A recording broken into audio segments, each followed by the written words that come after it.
Teruntuk yang abang hormati dan abang cintai, pengayom satu atau induk, pengayom dua atau inti, pengayom tiga atau daerah, pengayom empat atau wilayah. Assalamualaikum warahmatullahi wabarakatuh. Dengan berjalannya waktu, dari hari ke hari, dari tahun ke tahun, perkembangan alam amanah ini yang dulu disebut alam kesucian, yang diawali, dipelopori oleh almarhum Aki Muhammad Samsu, yang kata beliau lahir sejak tahun 69 dan beliau wafat tahun 95. Kini genaplah 20 tahun setelah kepergian almarhum Aki Muhammad Samsu ke dunia yang lain, meninggalkan kita, sehingga kita harus mampu mewujudkan, menyempurnakan apa yang telah beliau berikan kepada kita, apa yang telah kita rasakan. Bukan sebuah kabar berita, bukan katanya.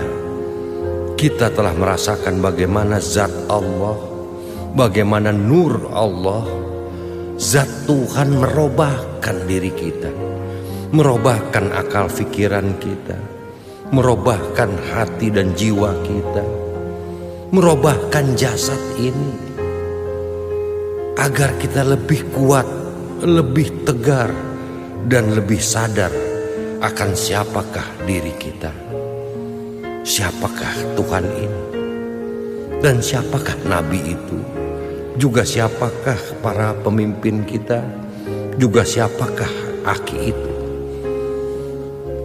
Secara perlahan dan pasti,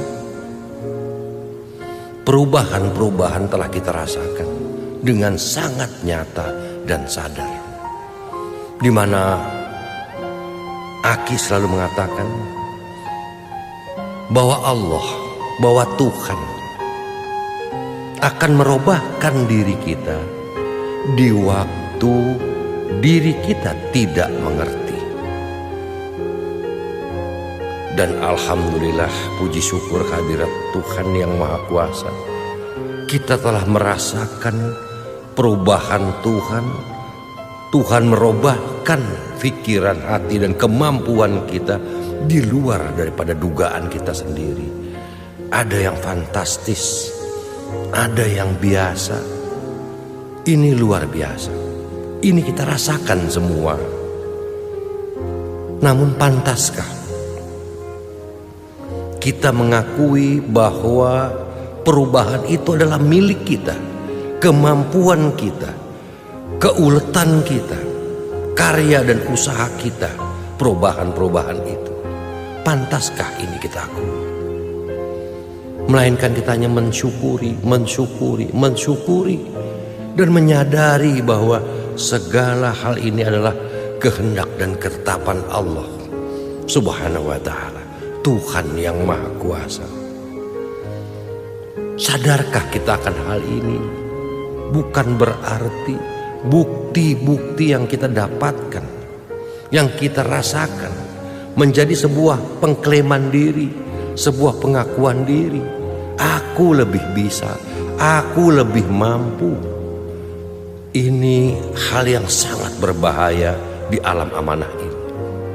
Wahai para pemimpin, para pengayom, para pembina di alam amanah, sudah saatnya Anda merubahkan diri, meningkatkan kesadaran akan kekuasaan Tuhan lebih baik daripada kemarin, daripada masa lalu. Ini sangat penting. Jangan sampai makin hari kita makin terperosok di atas pendapat-pendapat, pemahaman-pemahaman, pengakuan-pengakuan, yang akhirnya generasi kita akan merusak menilai, merasakan, menafsirkan, memahamkan amanat alam amanah ini, maka gugurlah, sia-sialah perjuangan almarhum Aki Samsu. Beliau mendapat mandat, beliau mendapat tugas dari Allah yang Maha Kuasa untuk memberikan, menyampaikan amanat ini, menyampaikan zat Allah ini kepada sesamanya yang sedang kegelapan hatinya di atas kuasa Tuhan. Sampaikan kepada mereka agar mereka bisa merasakan seperti kita, dan mudah-mudahan lebih daripada kita. Ini yang selalu kita dambakan. Maka setelah kita menjalani proses perjalanan panjang di dalam alam amanah ini, satu-satu mulai naik dalam peringkat yang lebih tinggi. Mulailah tingkat pembinaan, khususnya para pengayom.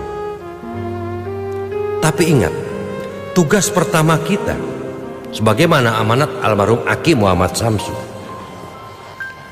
bahwa kita tugasnya adalah menyampaikan apa yang kita rasakan nikmat di atas perubahan, di atas kuasa zat Allah, zat Tuhan, nurullah, nur Tuhan, ruhnya Allah yang telah merubahkan perasa diri kita, pikiran dan hati.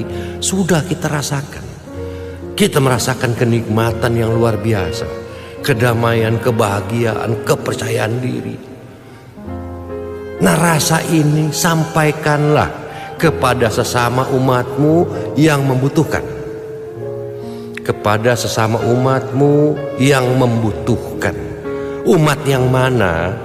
Umat yang sedang kegelapan hatinya di atas kekuasaan Tuhan, di atas kekuasaan Allah, dan mereka membutuhkannya. Sampaikanlah hal ini.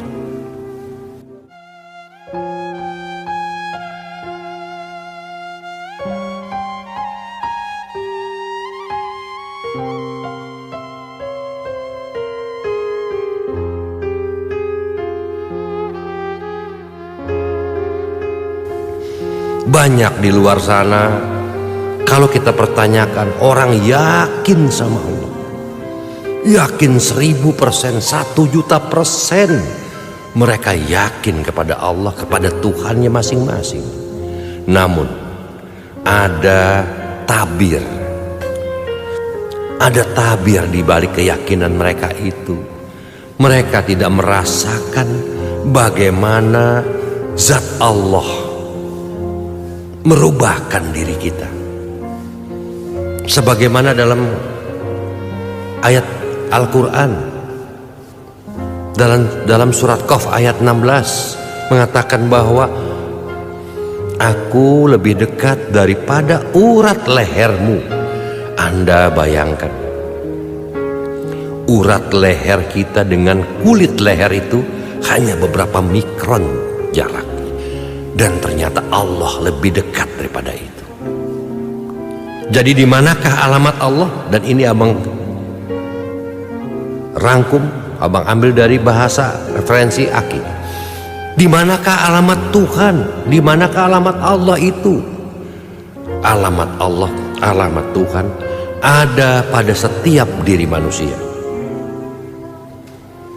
Yang diperkuat dengan Quran, aku lebih dekat di antara urat lehermu. Berarti Allah, Tuhan ini banyak, miliaran, karena setiap manusia ada Tuhannya. Berarti Tuhan banyak, betul. Tuhan itu banyak. Namun karena Dia yang maha dari segala maha kuasa, maka Dia pun hanya satu. Jadi yang menyatakan Tuhan adalah Esa, Qulullahu ahad, Allah cuma satu. Betul. Ia tiada duanya. Ialah penguasa, ialah pencipta seluruh isi dunia ini. Ia hanya sendiri, ia hanya satu. Namun karena kekuasaan Tuhan ini sangat besar, maka ia bisa menjadi miliaran. Nah, di sini harus hati-hati. Bukan di dalam tubuh kita ada Tuhan yang esa, yang maha kuasa itu. Bukan. Melainkan hanya zatnya, partikel-partikel.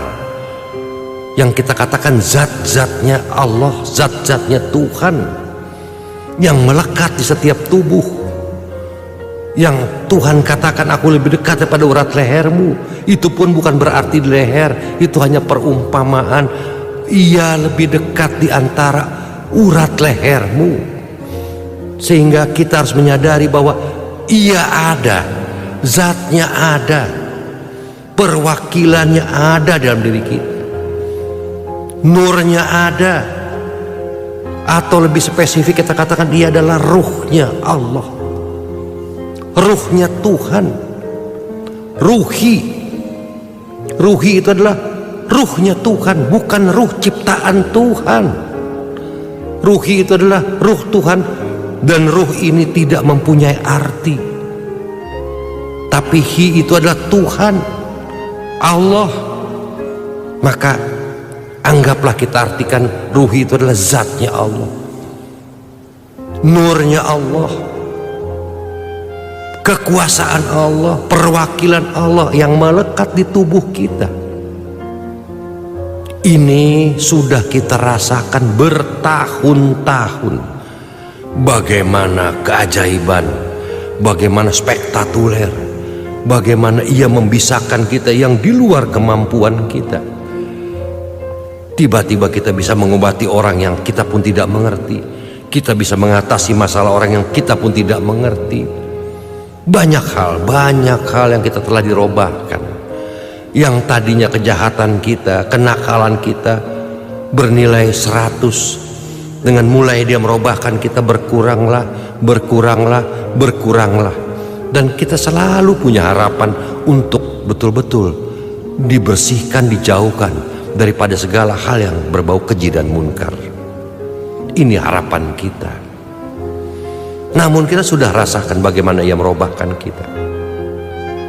Nah, inilah landasan dasar bahwa para pengayom, para pembina mempunyai kewajiban sebagaimana sumpahnya ketika ia diangkat sebagai seorang imam.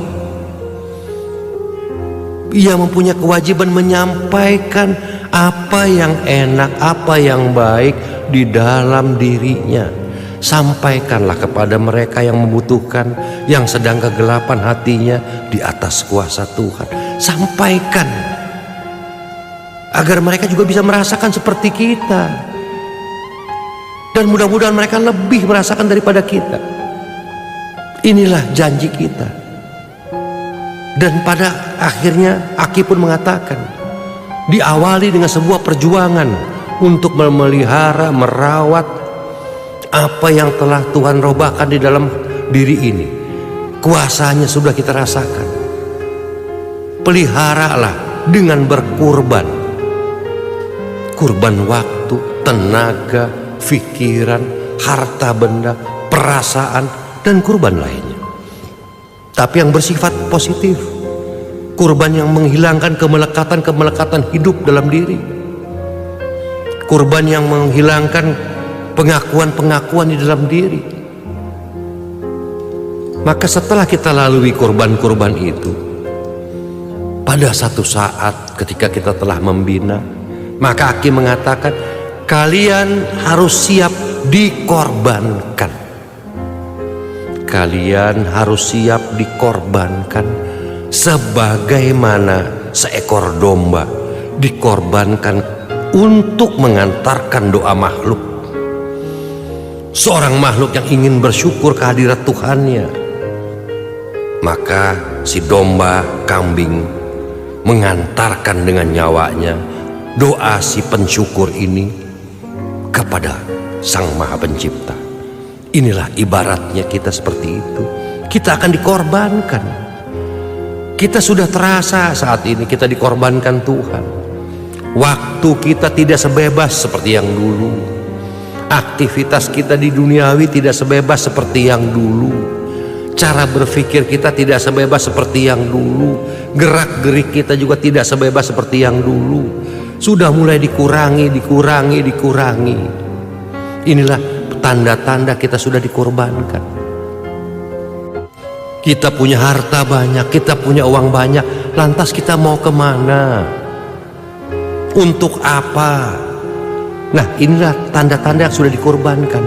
Masih pantaskah kita bergelut mengejar harta-harta itu, mengejar kekuasaan-kekuasaan itu?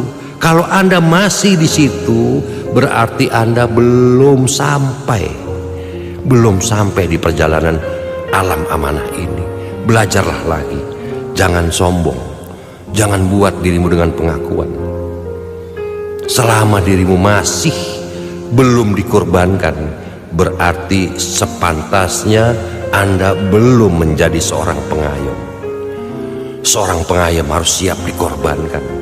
Bukan mengorbankan orang lain, tapi mengorbankan dirinya demi kepentingan, kemaslahatan, kebaikan orang lain.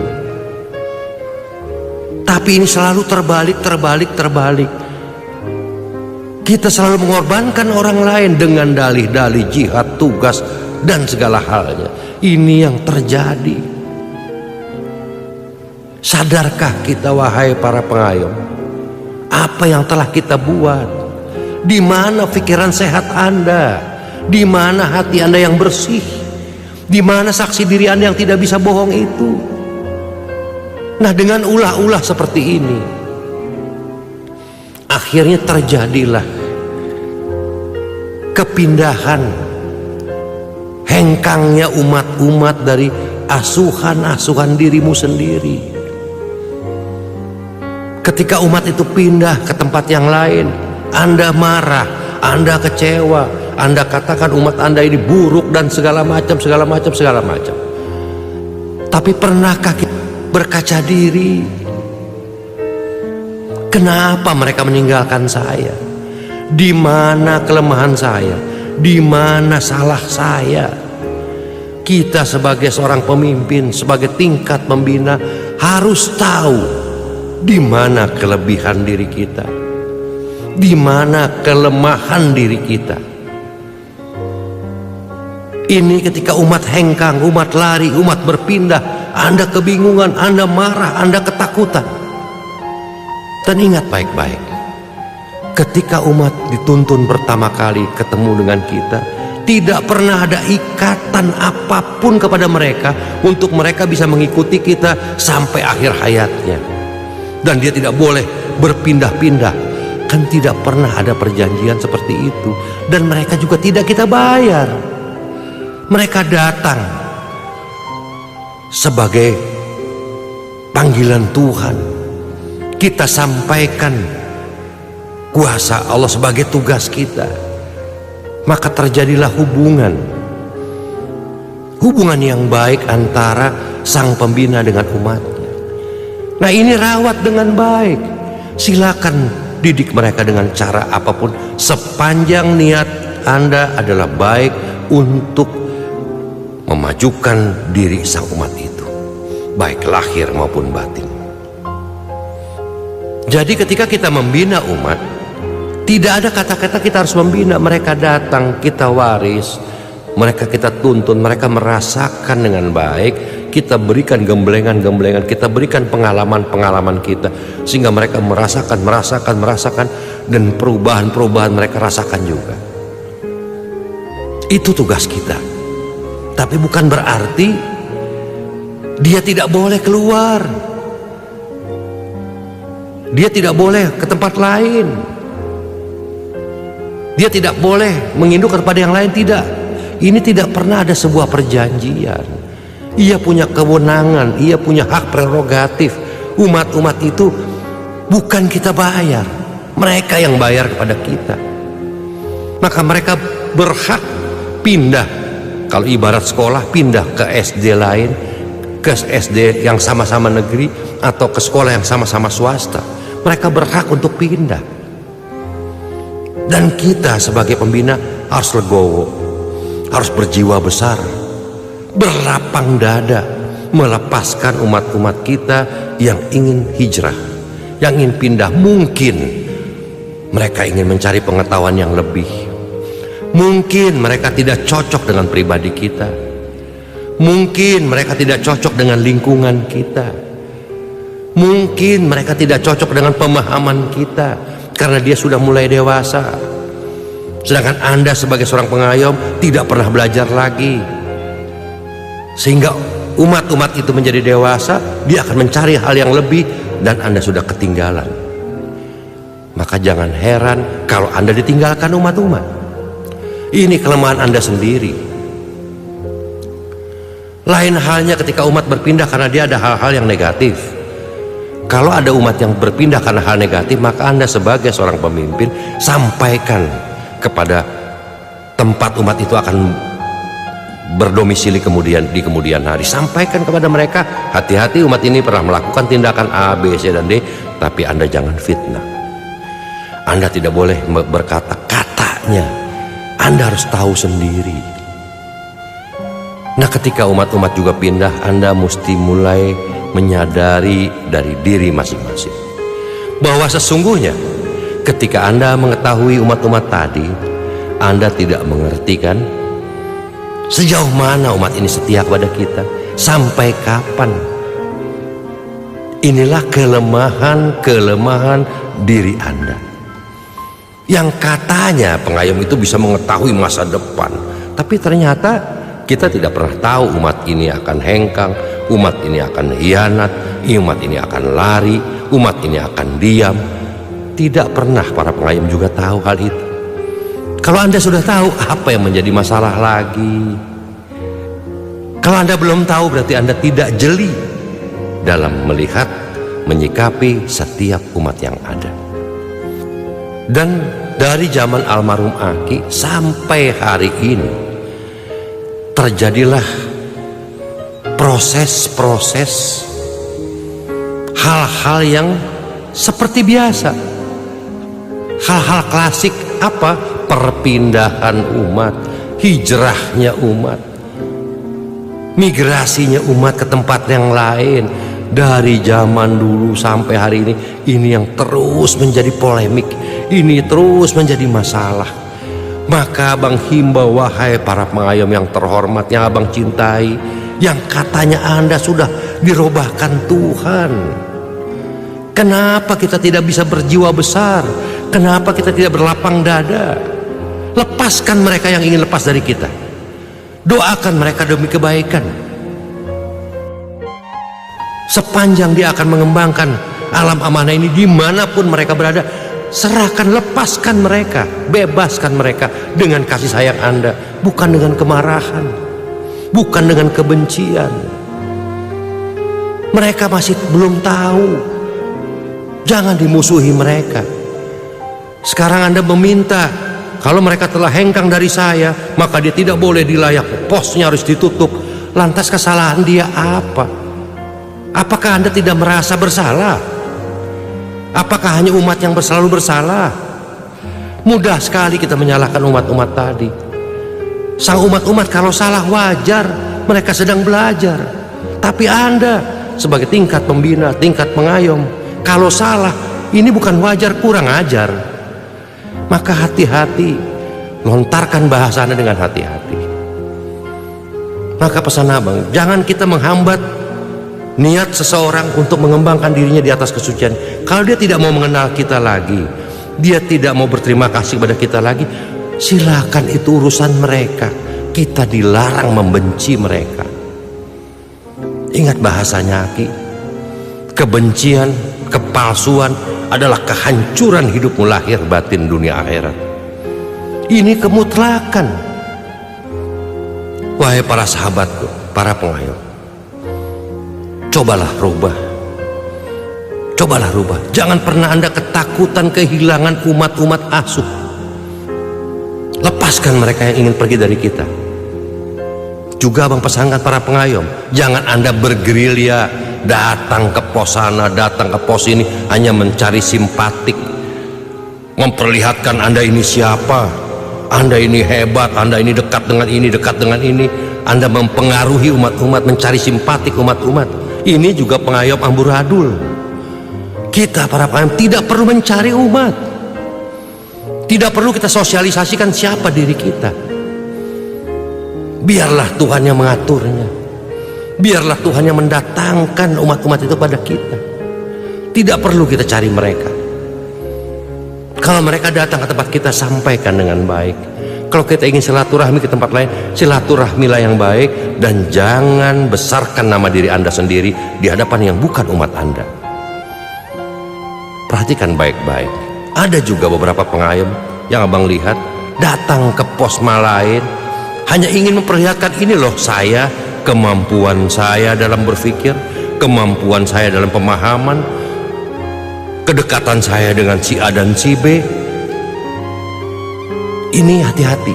Nah, tipikal pengayom seperti ini harus diwaspadai. Ada apa? Ia selalu mempromosikan dirinya di hadapan orang banyak. Kita mengembangkan amanat ini, alam amanah ini, tidak mencari pahala. Kita tidak mencari piala. Kita tidak mencari penghargaan. Semata-mata adalah kesadaran dan tugas kewajiban kita menyampaikan amanat ini kepada sesamanya.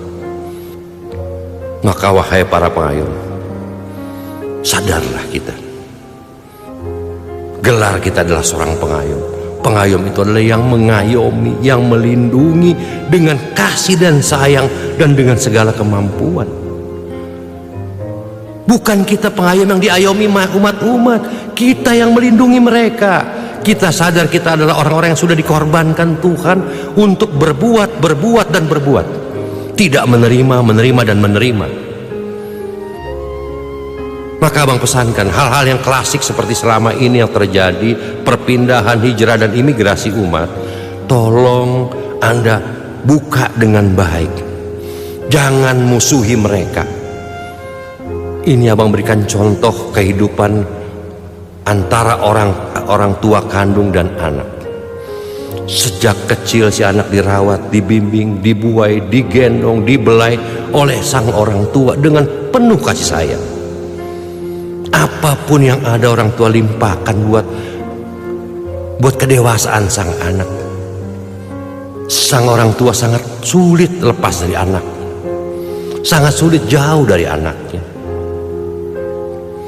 Namun pada satu waktu dewasalah si anak ini, maka sang anak akan meninggalkan si orang tua. Mungkin ia akan merantau, mungkin ia tugas ke daerah, ia akan hijrah. Yang anak perempuan mungkin dibawa oleh suaminya pergi keluar kota, keluar negeri. Maka kita akan ditinggalkan. Jerih payah kita selama ini mengurus anak dari kecil sampai dewasa, menyekolahkan, melindungi dan segala halnya. Pada satu waktu kita akan ditinggalkan oleh mereka. Haruskah kita larang mereka? Harus kita bersedih akan hal ini? Inilah satu situasi sirkulasi kehidupan, bahwa kita akan ditinggalkan.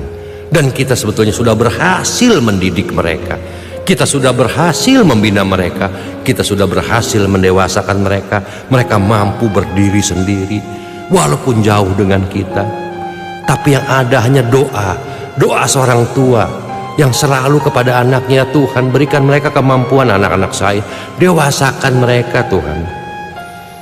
Inilah doa kita kepada sang anak ketika ia mampu berdiri sendiri dan yang jauh dari kita.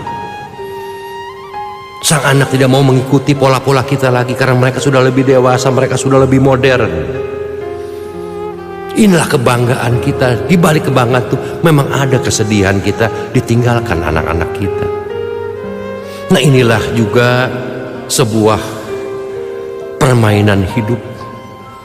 Di alam ini, di alam amanah ini juga sama. Kita bina umat-umat itu dari awal sampai dia dewasa, sampai dia mempunyai umat lagi. Dan dia meninggalkan kita. Meninggalkan kita dengan kasih sayang, meninggalkan kita dengan kemarahan, meninggalkan kita dengan kebencian dia.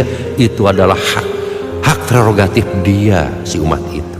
Kita harus selalu tetap mendoakan keselamatan, kesuksesan, kebahagiaan sang umat itu.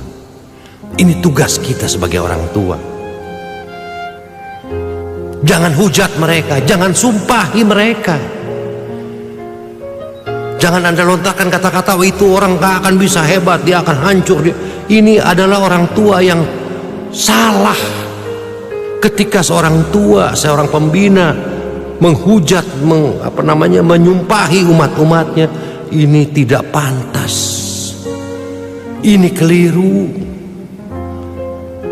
Sang orang tua yang lebih punya kesadaran lebih tinggi harus bisa lebih legowo, lebih luas, lebih lapang dada ini. Maka belajarlah para pengayom, saudara-saudaraku yang tercinta, melepaskan kemelekatan diri, pengakuan diri. Ini loh binaan saya, ini loh umat saya, ini loh karya saya, ini loh kebisaan saya. Tinggalkan ini, jauhkan ini. Bukan di wilayah itu lagi diri Anda sebagai seorang pengayom. Maka selanjutnya Abang akan membuat sebuah aturan. Apabila umat-umat tadi yang mau keluar dari binaan para pengayom sebelumnya, maka umat itu harus membuat sebuah surat pemberitahuan kepada pengayom sebelumnya. Ia akan hijrah, ia akan pindah ke pembinaan yang lain karena hal-hal tertentu.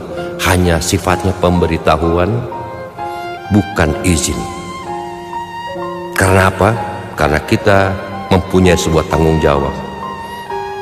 Ketika sang umat itu masih ingin mengembangkan, merasakan, mendewasakan dirinya di dalam alam amanah ini, maka kita punya kewajiban untuk mensupport dia, mendorong dia, walaupun dia tidak ingat kepada kita lagi.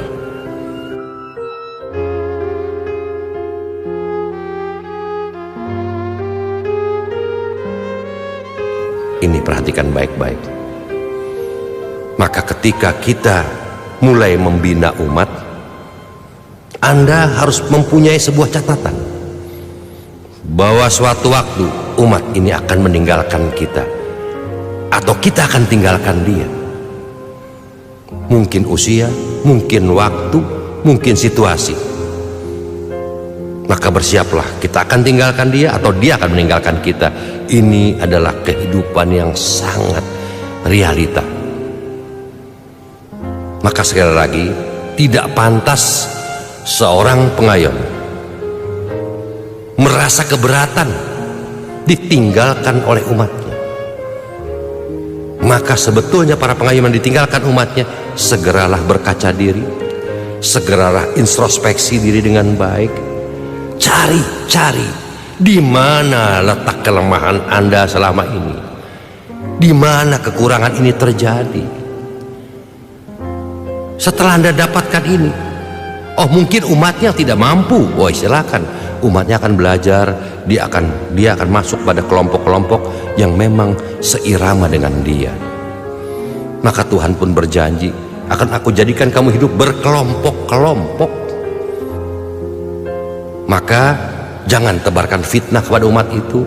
Maka umat-umat yang meninggalkan pun, yang akan hengkang, yang akan pindah, kita akan tutup bahasanya, tidak menyebarkan fitnah atau keburukan, melainkan dia ingin belajar lebih baik. Apabila umat ini terus-menerus juga mengatakan keburukan, kejelekan para pengayom sebelumnya, maka umat ini perlu kita tindak, perlu kita bebaskan dari alam amanah ini. Maka nanti akan kita bentuk Dewan Kehormatan Kepengayoman, dan juga akan Dewan Pengawas untuk orang-orang alam amanah ini. Jadi apabila umat itu sudah pindah dan sudah merasa dan sudah berdiri sendiri atau dengan pengayom lain dan masih menjelekkan, melontarkan, menyebarkan bahasa-bahasa buruk tentang kepengayoman yang lalu, maka abang katakan sekali lagi, umat ini perlu ditindak, kalau perlu dibebaskan dari alam amanah ini. Begitu juga seorang pengayom, jangan sebarkan lagi keburukan-keburukan umat tadi. Kalau umat itu pindah dari kita karena keburukan dirinya, sadarilah bahwa kita memang belum mampu merubahkan tipikal umat seperti itu. Inilah saudara-saudaraku, sahabat-sahabatku, adik-adikku, para pengayom, penerus daripada alam amanah ini. Tolong jaga baik-baik alam amanah ini. Keprihatinan abang sangat mendalam di atas pergolakan kejadian-kejadian yang ada di alam amanah ini. Apa keprihatinan abang yang sangat mendalam? Kenapa kita sebagai para pengayom, para pembina kok tidak mampu meningkatkan kesadaran yang lebih daripada sebelumnya? Kita masih terbuai hawa nafsu, kita masih terbuai dengan harta benda, dengan materi, dengan uang, dengan kekuasaan. Kenapa ini masih terus melingkari kita? Kenapa ini terus memayungi kita? Lantas kemana kesadaran kasih Tuhan kepada diri kita ini? Maka wahai para pengayom, saudara-saudaraku yang tercinta, mari kita rubah. Kita rubah. Doa kita meminta kepada Allah, ya Tuhanku, robahkanlah diriku. Berikanlah aku kemampuan ya Tuhan, agar aku bisa membawa, menjalani apa yang Kau kehendaki, bukan apa yang aku kehendaki ya Tuhan. Berikan aku kemampuan untuk mensyukuri apa yang telah Engkau berikan, agar aku dapat menikmati apa yang telah Engkau tetapkan pada diriku. Ya Tuhan, jauhkan kehendak keinginan dalam duniawiku ini, pikiranku ini, tapi kehendak Engkau lah ya Tuhan yang datang merubahkan diri kita. Ini kita sebagai tingkat para pengayom, itulah doa kita. Bukan keinginan-keinginan yang lain, tapi keinginan ingin dirubahkan Tuhan, ingin menjalani apa yang telah Tuhan tetapkan. Lain halnya dengan kita yang baru-baru di ketuhanan itu, di tingkat agama. Ya, mereka memang masih perlu doa-doa, keinginan-keinginan, cita-cita. Tapi kita setelah menyadari, mengalami proses-proses ini, kapan kita mulai berserah diri? Berserah diri dalam arti kata positif, bukan berserah diri negatif yang pasif. Berserah diri itu menyadari bahwa kita siap ya Tuhan menjalani apa yang telah Engkau berikan kepada kami. Dan Tuhan, karena saya manusia biasa, tentunya saya tidak akan mampu kalau Engkau tidak berikan aku kekuatan menjalani kehendak-kehendak-Mu ini. Tetapkan kami ya Tuhan, jadikan kami adalah pelayan-pelayan-Mu, untuk kita bisa berbagi kepada sesamanya. Demikian para pengayom, rintihan dan kepedihan abang selama ini, inilah yang abang utarakan. Maka abang berharap 2015 ini hampir berakhir. Sudah bulan 9 hari ini. Mari kita rubah. Mari kita rubah ke arah yang lebih sempurna. Akhirul kalam. Wassalamualaikum warahmatullahi wabarakatuh.